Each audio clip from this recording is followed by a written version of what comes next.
এতিয়া গৈ আছোঁ কাশ্মীৰ গেটৰ পৰা বাছ এইখনতে গৈ আছোঁ। এইটো উঠি গৈছে নেকি বাৰু? উঠি গৈছে হ'বলা।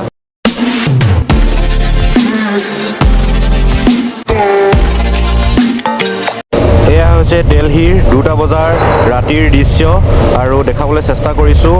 আৰু আমি আগ্ৰাৰ পৰা এতিয়া ঘূৰি আহিছোঁ, মথুৰা বৃন্দাবন ঘূৰিলোঁ, সেইকাৰণে দেৰি হৈ গ'ল। আৰু আকৌ কাইলৈ যাত্ৰা কৰিব আছে। আমি কাইলৈ যাত্ৰা কৰিম হৰিদ্বাৰ, উত্তৰাখণ্ড যাম। তো এতিয়া হোটেল ৰুমলৈ গৈ আছোঁ আমি।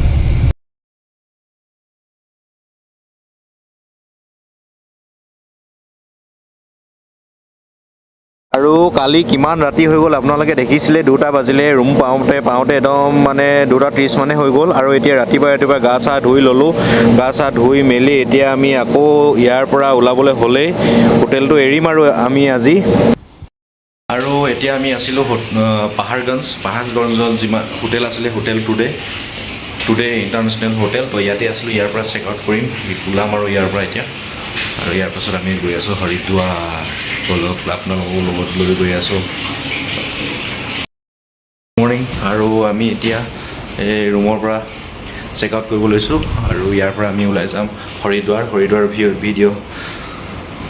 দৃশ্যবিলাক দেখাবলৈ চেষ্টা কৰিম আপোনালোকক। আৰু ভিডিঅ'বিলাক চাই কেনেকুৱা পাইছে কমেণ্ট কৰি জনাবলৈ নাপাহৰিব আৰু চেনেলটো ছাবস্ক্ৰাইব কৰি দিব। এতিয়া ইয়াৰ পৰা ওলাই যাওঁ, 8টা বজাত গাড়ী আছে। हम लोग अभी निकल रहे हैं हरिद्वार के लिए ऑटो में अभी। तो देखते हैं आगे क्या क्या होते हैं और चलते हैं। तो हम लोग अभी निकल चुके हैं हरिद्वार के लिए ऑटो में अभी। बस स्टैंड में हम लोग बस में जाएंगे। चलो चलते हैं। এতিয়া গৈ আছোঁ কাশ্মীৰ গেটৰ পৰা বাছত উঠিম আৰু হৰিদ্বাৰৰ কাৰণে। এতিয়া অটোত গৈ আছোঁ। অটো টেক্সি চবৰে এক্সপিৰিয়েঞ্চ লৈ গৈছোঁ, এতিয়া বাছৰ কাৰণে গৈ আছোঁ আৰু। আমি কাশ্মীৰ গেটত পালোহি। কাশ্মীৰ গেটৰ পৰা এতিয়া ইয়াতে বাছ আহিব, বাছৰ কাৰণে ৱেইট কৰি আছোঁ। আৰু বেছি দেৰি নাই, পামগৈ আৰু চাই থাকিব ভিডিঅ'টো শেষলৈকে। পালোহি কাশ্মীৰ গেট। আৰু কাউণ্টাৰখিনি টিকেট কটা এইফালে আছে চাগে। এতিয়া কাশ্মীৰ গেট বাছ ষ্টেণ্ড পাইছোহি। আপোনালোকে যদি হৰিদ্বাৰ যাবলৈ বিচাৰে, তো হৰিদ্বাৰ যাবলৈ হ'লে আপোনালোকে দিল্লীত নামিব লাগিব। দিল্লী এয়াৰপৰ্টৰ পৰা হওক বা ট্ৰেইনতে নামে আপুনি কাশ্মীৰ গেটলৈ আহিব লাগিব। কাশ্মীৰ গেটৰ পৰা আপোনালোকে বাছ পাই যাব, য'লৈ যায় আপোনাৰ ইণ্ডিয়াৰ মানে প্ৰতিখন ৰাজ্যলৈ ইয়াৰ পৰা বাছ যায়। তো ইয়াৰ পৰা বাছ বুকিং কৰিব লাগিব। বাছ পাৰ্কিং জেগাবিলাক এইবিলাক বাছ পাৰ্কিং। আমি এতিয়া হৰিদ্বাৰ যাবৰ কাৰণে বাছত বহিলোঁ, এখন প্ৰাইভেট বাছ, ফ্লিক বাছ। আৰু আপোনালোকে যদি হৰিদ্বাৰ বা দেহৰাদুন যাম বুলি ভাবে, তো ইয়াৰ পৰা বাছ ল'ব পাৰে। কাশ্মীৰী গেট ISBT মানে দিল্লীৰ, ইয়াৰ পৰা সকলোখিনি বাছ পায়, সকলো ৰাজ্যলৈ মানে ইয়াৰ পৰা বাছ পায়। গতিকে ইয়ালৈ আহিব পাৰে আৰু অনলাইনো বুকিং কৰিব পাৰে, অফলাইনো বুকিং কৰিব পাৰে, কোনো চিন্তা নাই ইয়াতে।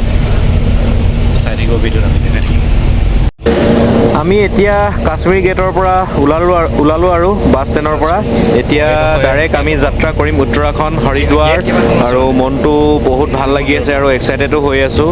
কেনেকুৱা লাগিব কি আপোনালোককো দেখাবলৈ চেষ্টা কৰিম, চাই থাকিব ভিডিঅ'টো শেষৰলৈকে। আৰু এয়া আমাৰ যাত্ৰা আৰম্ভ। আৰু ইয়াতে ৰখিছোঁ, এই জেগাটো কি বুলি কয়, আৰু ধাবা এখনত ৰখিছোঁ। আৰু ধাবা এখন ৰখি আধা ঘণ্টা ব্ৰেক দিছে, ইয়াতে খাই মেলি গৈ ইয়াৰ পৰা যাম আৰু 2টামান বজাত 2টামান বজাত পামগৈ আৰু। চাই থাকিব ভিডিঅ'টো। তো আমি এই ধাবাখনতে খালোঁ আৰু বাইপাছৰ ধাবাত খালোঁ। আৰু ইয়াৰ পৰা খাই মেলি ওলাই যাম আৰু এতিয়া বাছখনত গৈ আছোঁ। বাছ ইয়াত ৰখি আছে, এখন ধাবাত। এখন বাছ আমাৰ নহয়, ইফালে আছে ফ্লিক্স বাছ। এতিয়া আপোনালোকক আমাৰ বাছখন দেখাই আছোঁ। আৰু আমি এইখন বাছত আহিছোঁ, এইখন বাছত ফ্লিক্স বাছ। এইখনতে গৈ আছোঁ আমি এতিয়া হৰিদ্বাৰ।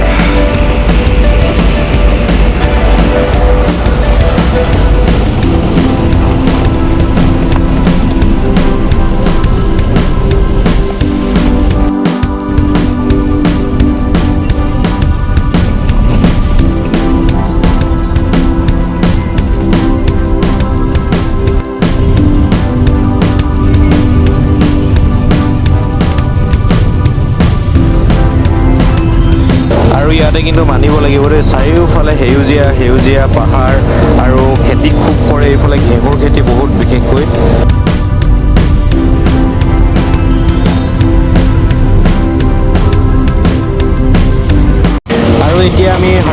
পালোহি উত্তৰাখণ্ড আৰু ইয়াৰ পৰা অটো লৈ লৈছোঁ আমি। ইয়াৰ পৰা আমি যাম হৰকিপুৰী, তাৰ ওচৰতে হোটেল চোটেল লৈ মেলি থাকিমগৈ আমি। অটোখনে ইয়াৰ পৰা বেছি দূৰ নহয় আৰু 4-5 কিলোমিটাৰমান যাব লাগে বোলে অটোখনৰ পৰা। গৈ আছোঁ আমি।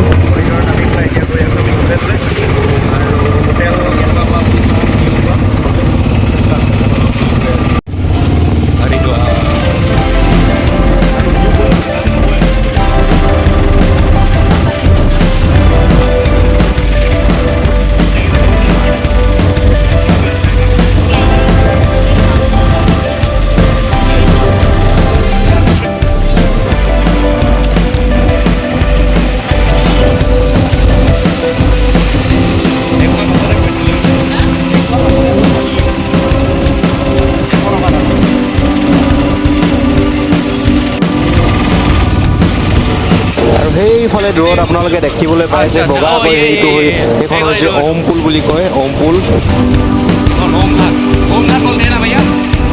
আৰু এয়া দেখিছে নদীখন হৈছে গংগা নদী। গংগা নদীৰ ওপৰতে যিমানবিলাক পুল আছে গংগা নদীৰ ওপৰতে আছে। তো আমি এতিয়া কি আছিলে হৰিদ্বাৰৰ হৰকিপুৰীত আহি পালোঁ। হৰকিপুৰীত আহি মেলি এতিয়া ৰুম চুম ল'লোঁ, এইটো ৰুম আৰু ভিউটো দেখাইছোঁ।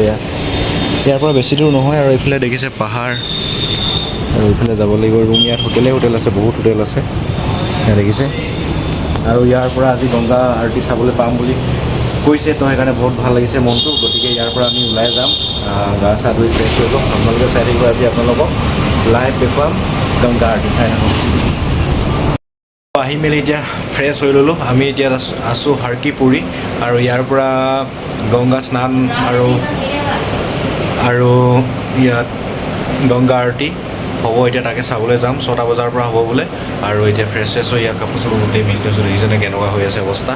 আৰু গোটেই বজাৰ মেলি থৈছোঁ আৰু এতিয়া গা চা ধুই আমি ওলাই যাম আৰু লাহেকৈ আপোনালোককো দেখাম, চাই থাকিব। ফ্ৰেছ হ'লোঁ, ফ্ৰেছ হৈ মেলি এতিয়া গংগা আৰতি চাবলৈ যাম। অলপ সোনকালে ওলাই যাওঁ, জেগাবিলাকো আমি চাম বুলি ভাবিছোঁ, সেইকাৰণে ওলাই যাওঁ। 6টা বজাৰ পৰা হ'ব আৰু আপোনালোককো লগত লৈ যাওঁ বলক। দেখি আচলতে আৰু এতিয়া আমি ফ্ৰেছ হৈ বেটেৰী ৰিক্সা এখন লৈ মেলি এতিয়া হৰকিপুৰীলৈ গৈ আছোঁ গংগা আৰতি চাবলৈ কাৰণে। আৰু এতিয়া গধূলি হ'লগৈ, সেইকাৰণে গংগা স্নান নকৰোঁ, ৰাতিপুৱা কৰিম বুলি ভাবিছোঁ। গতিকে এতিয়া গংগা আৰতিটো আপোনালোকক দেখাবলৈ গৈ আছোঁ, বলক মোৰ লগতে আপোনালোকেও। আৰু এয়া হৈছে হৰিদ্বাৰৰ হৰকিপুৰী গলিবিলাক, যিখন হোটেলৰ আছিলোঁ তাৰ পৰা ওলাই গৈ আছোঁ। ইয়াত আপোনালোকে হোটেলৰ কাৰণে একো চিন্তা কৰিব নালাগে। হোটেল হাজাৰ হোটেল আছে, ধৰ্মশালা আছে। ধৰ্মশালাবিলাক মানে অলপ কি হয়, কম বাজেটত থাকিব পাৰিব আপোনালোকে।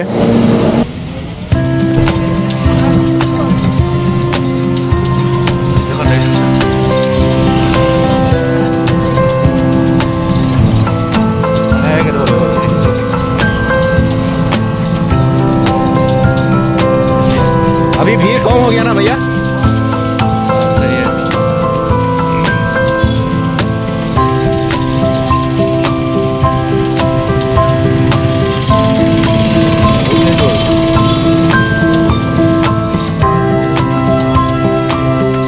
तो আমি এতিয়া পামগৈ আৰু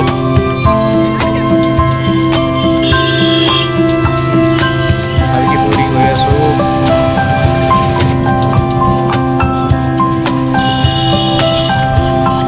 বল বম চল ট্ৰেক্টৰ আহিছে নে বহুত দিন নহ'লে ধুনীয়া টাইমতে আহিছোঁ। আৰু যে আপোনালোকে ৰাইট চাইডে ফিল্ডখন দেখা পাইছে, সেইখন ফিল্ডখন দুদিনমানৰ আগতে পূৰা ভিৰ হৈছিলে। যিবিলাক মানে দূৰ দূৰণিৰ পৰা যাত্ৰীবিলাক আহিছিলে, ভক্তসকল আহিছিলে, তেওঁলোকক ইয়াতে থাকিবলৈ দিছিলে। তো এতিয়া বহুত ভিৰ কম হৈ গ'ল আৰু আমি একদম সুন্দৰ মানে ধুনীয়া টাইমত আহি পাইছোঁ। কোনো ইমান ভিৰ ভাৰ নাই আৰু সুন্দৰকৈ পূজা। আৰু এইখন দেখিছে ফিল্ডখন কিমান ডাঙৰ, ইয়াতে চব ভক্তসকলক মানে ইয়াতে থাকিবলৈ দিছিল। তো ইয়াত দেখিছে ব্যৱস্থা কি ধুনীয়া কৰি দিছে।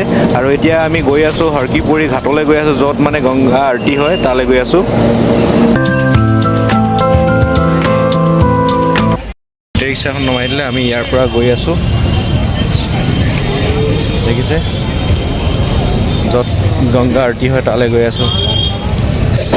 ৱাও কি সুন্দৰ পৰিৱেশ লগতে ভয় লগাও দৃশ্য অলপ পানীৰ সোঁতটো দেখিছে কেনেকুৱা স্পীড আছে আৰু সেইফালে দেখিছে চাইডৰখিনি গোটেইখিনি হোটেল কিন্তু আমি তাতে হোটেল ল'ম বুলি ভাবিছিলোঁ কিন্তু অলপ দূৰতে ল'লোঁ ভালেই হ'ল ইমান নদীৰ কিনাৰত ভালো নহয় পিছে এয়া পাই গৈছোঁ আমি য'ত গংগা আৰতি কৰে তাৰ ওচৰলৈ গৈ আছোঁ বহুত এক্সাইটেড হৈ আছোঁ আৰু ইয়ালৈ আহোঁতে আপোনালোকে সাৱধানে আহিব কাৰণ বিভিন্ন ধৰণৰ লোক থাকে আৰু সেইকাৰণে সাৱধানকৈ আহিব লাগে নিজৰ পাৰ্চ হওক নিজৰ মোবাইল হওক ভালকৈ ৰাখিব লাগে কাৰণ ইয়াত বিভিন্ন ধৰণৰ মানুহ থাকে ভাল বেয়া সকলো ধৰণৰ আৰু ইয়াতে দেখিছে মানে গিলানবিলাক কেলে বিক্ৰী কৰিছে বুলি ভাবিছিলোঁ এতিয়াহে গম পাইছোঁ তাত মানে গংগা জল গংগা পানী লৈ যায় তো সকলোৱে লৈ আমি বটলহে লৈ আহিছিলোঁ সৰু সৰু কিন্তু ইয়াৰ পৰা এতিয়া এনেকৈ যে কিনিব পায় বুলি ভবা নাছিলোঁ আৰু ইয়াতে আপোনালোকে সকলোখিনি সুবিধা পাব আৰু ইয়াত চাওক না কিমান বহুত আৰু এইফালে পৰিৱেশটো চাওক না কি ধুনীয়া লাগিছে কি মানে মনটো বহুত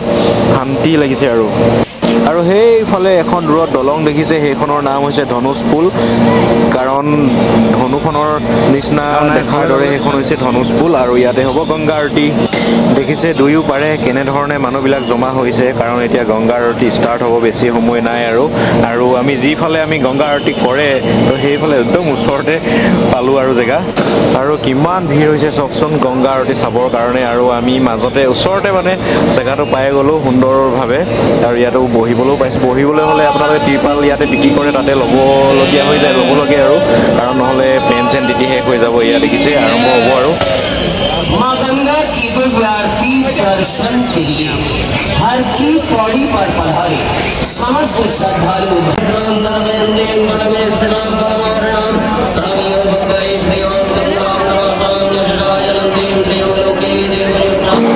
সেইটো পৰিলে নেকি উঠি গৈছে না নহয় সাঁতুৰিছে মই ভাবিছোঁ এই ভয়তে কেনেকৈ সাঁতুৰিছে চাওকচোন ইমান সোঁত আছে মোৰ দেখিয়ে ভয় লাগিছে আৰু মানে ইয়াৰ লোকেল চাগে পুৰা সাঁতুৰিছে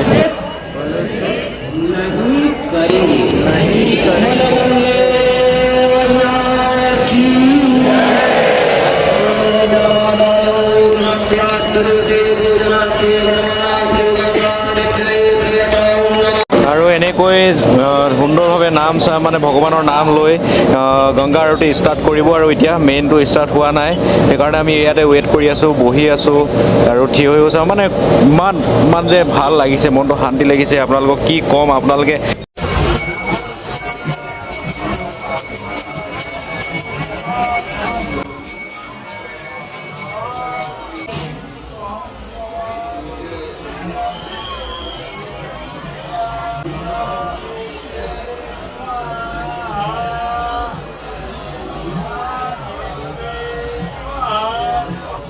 আৰু এইয়া মেইন গংগা আৰতি আৰম্ভ হৈ গ'ল আৰু কেনেধৰণে কৰিছে আপোনালোকে চাওক আৰু বেছি কথা নকওঁ আৰু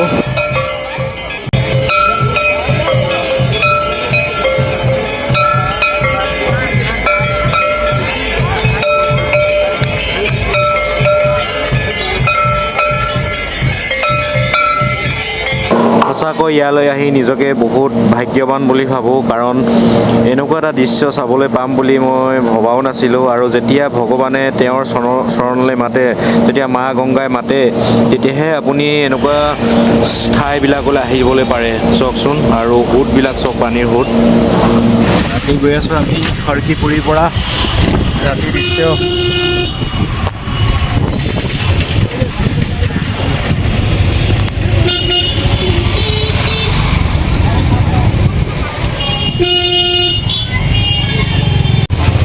হোটেল ইয়াত দেখিছে নাই খাব পৰা থকা এখনো হোটেল গংগা এই হোটেল ইয়াত হোটেল মানে হেৰি নাই গম পাই নাই মানুহবিলাক থাকে অভাৱ নাই গংগা হোটেল